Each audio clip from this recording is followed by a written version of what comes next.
Hey guys, I'm Chef Scott. Welcome to Devil's Food Kitchen and happy Easter. This is a special Easter edition of Devil's Food Kitchen. And we're not going to be making any recipes today. Instead, I'm going to be sharing with you my chocolate eggs for the season. I started making chocolate Easter eggs about 6 years ago when I was an instructor at the French pastry school. It was the right time of year. I needed a project and I made a series of eggs that I really enjoyed doing. And I didn't know it then, but it became a tradition. And every year since, I have made eggs. Now this year's a little bit different because it's the first time I've ever made chocolate eggs here in this kitchen studio, which is a lot smaller than my professional kitchen of years past. That was a big challenge. If any of you have done chocolate work, especially in a professional kitchen, you can understand what I'm talking about. Forget storage space, but try spraying cocoa butter without a hood system. You know what I mean? It was a nightmare, but it was a great learning experience and I got through it with 3 eggs that I'm quite happy with. I also filmed the entire process from the initial sketches, every step along the way to the last glued piece. I'm working hard to get all of that footage edited so that I can share them with you in the near future. Today, I'm going to be showcasing the eggs. I'll talk a little bit about the inspiration and how I created each one. So let's get started with the first egg.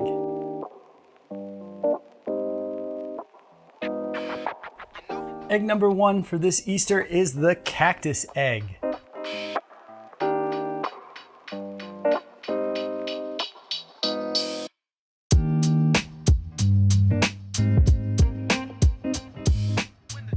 I actually drew the first design for this egg about 2 years ago.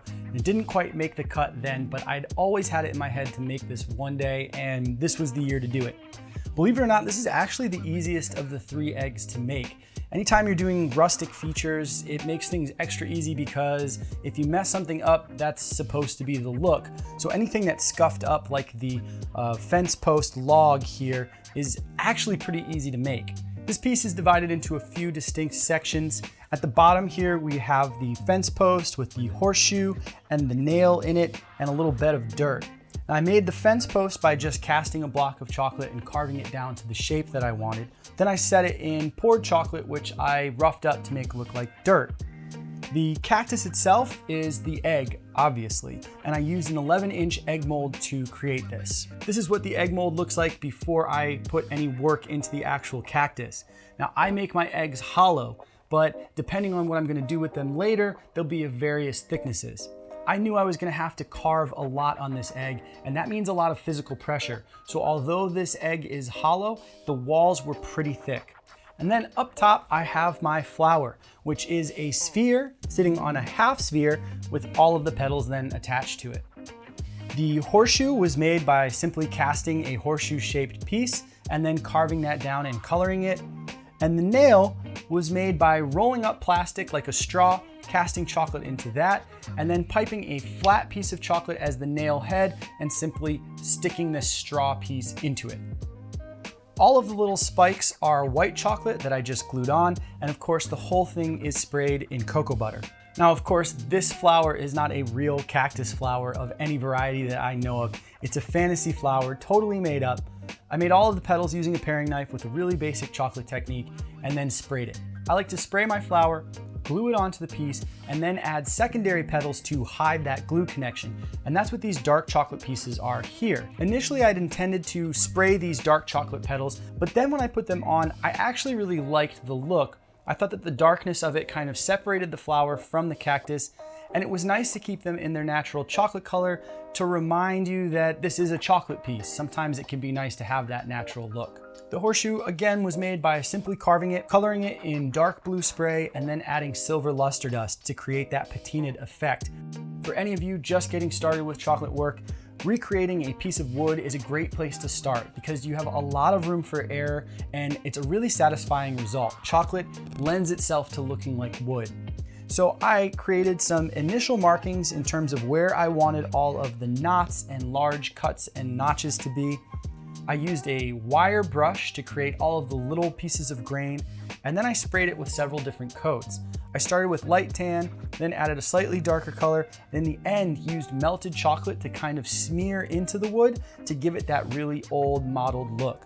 And the best part is just beating the thing up to make it look weathered. I use a dull paring knife and just kind of hack at it. This was a really fun piece to do overall, and I'm glad that I was finally able to tackle it after having this drawing collecting dust for the last couple years. All right, we're ready for egg number 2. My second egg for Easter 2019 is the globe egg.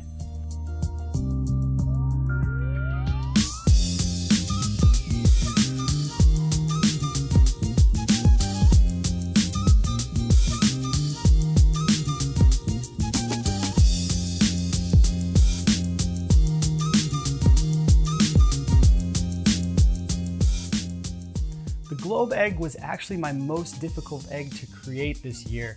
Now, some of you might think that creating the continents and all of the countries was the most difficult part. We're taking all of these items that normally belong on a globe and putting them on an egg shape.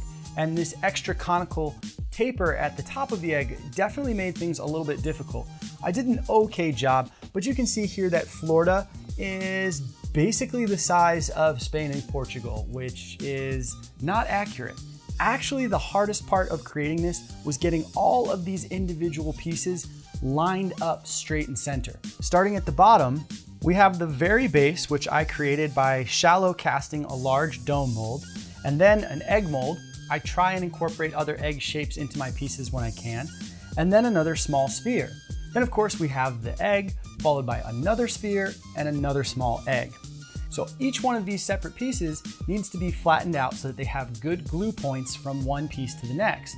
That means there is 1, 2, 3, 4, 5, 6, 7, 8, 9, 10 different surfaces that need to be flattened on a hot sheet tray or other flat piece of metal and aligned perfectly so that everything stands straight. This is particularly hard because we're doing this in 3 dimensions. Now, this isn't perfect. Not everything is as square as it should be, but I think it's a pretty good job, particularly that I'm doing this by myself. I don't have another pair of eyes to say tilt it a little left or tilt it a little right. Once I made sure that everything was flat and lined up properly, the rest was fairly simple. I traced out the shapes of all of the continents and land masses using a paring knife and then simply piped it onto the egg using tempered chocolate. Really, spraying was the big task here. For the egg, I sprayed dark blue and then went over all of the outlines of the land masses with a light blue to create some contrast and also to indicate shallow water. I painted all of the landmass by hand, and that was actually pretty simple. I went online and found some reference of a world map that showed all the different environments and simply duplicated that on the egg. Creating a metallic effect on chocolate is a constant experimental process, and every chef has little ways that they have tried. I certainly have a lot of techniques I've used over the years, but the technique I'm using now is my favorite one by far and the most consistent. Unfortunately, I'm gonna have to keep that technique top secret. Just kidding, I don't keep any secrets here. I am willing to share all of my stuff with you guys, and I'm gonna tell you exactly how I got this effect.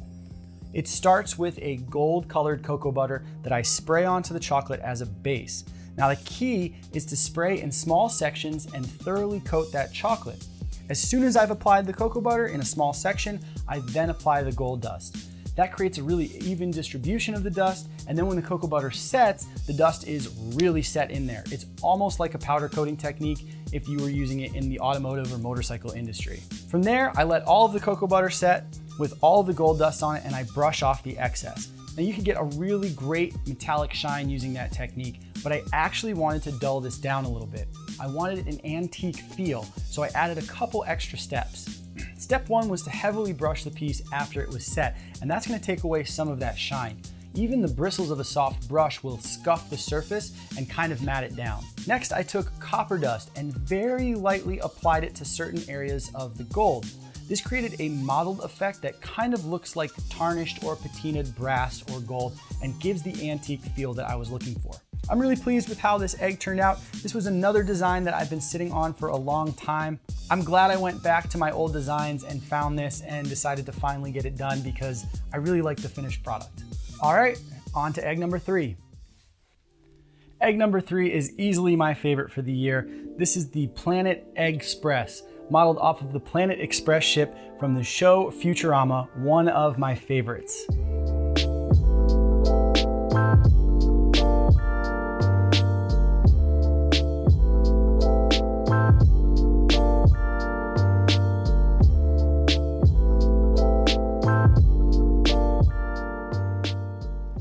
This egg was a lot of fun to make. And while I don't think it was the most difficult one this year, it certainly took the most time and had the most intricate pieces.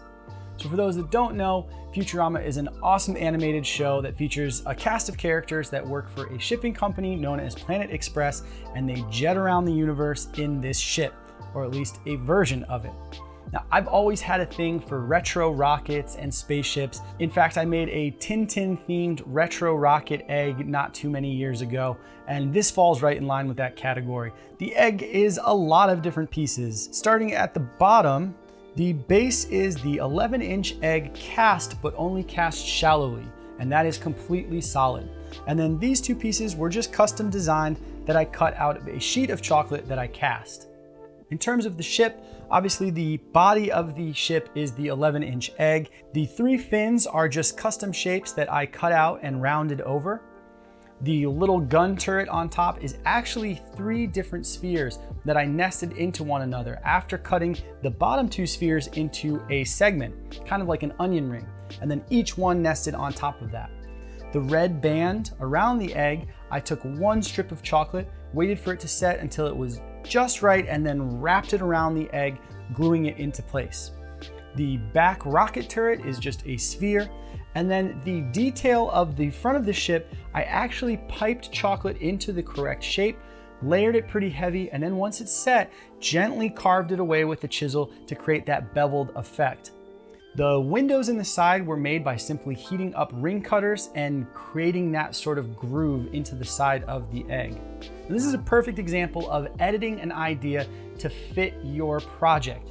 Originally, I thought I would recreate the ship in every detail, but in reality, in this form, it would look much too cluttered. So I had to make some changes. I originally wanted to make the base a metallic silver to match the little gun turret and the rocket jet. I had second thoughts on that. I figured a black space background would really let the egg stand out and kind of mimic the opening credits when the ship pops out. So to create that egg color, I sprayed it blue and then faded that into black, and then simply used the toothbrush technique of spritzing little bits of white cocoa butter to create the stars. I really had fun making this ship. As soon as I thought of it for an idea, I was excited about getting it done, and this was really just a joy from start to finish. So there you have my chocolate Easter eggs for 2019. I hope you've enjoyed them. They're 3 completely different ideas, but I'm really happy with how all of them turned out, especially trying to create them in this really tiny space. It was a great learning experience. I made a lot of mistakes, which I will not make next year, but that's part of the process, is learning something new as you do this. If you'd like more photos of these eggs, you can find them on my blog, and I've put a link to that in the description below. For any of you chocolatiers out there that are feeling inspired, you want to make your own eggs or a showpiece of any theme, I invite you to come take a class with me. I'll be teaching chocolate showpieces in LA at the end of September. I'm going to be going over all of the techniques I use to create these pieces and more. I'm going to go over my design process, how to airbrush, how to make molds. It's going to be really, really fun. It's 3 full days of immersive chocolate sculpture making. So if you're interested in that, I have a link to more information again in the description below. I hope you guys enjoyed, and until next Easter and the next video, I'm Chef Scott for Devil's Food Kitchen.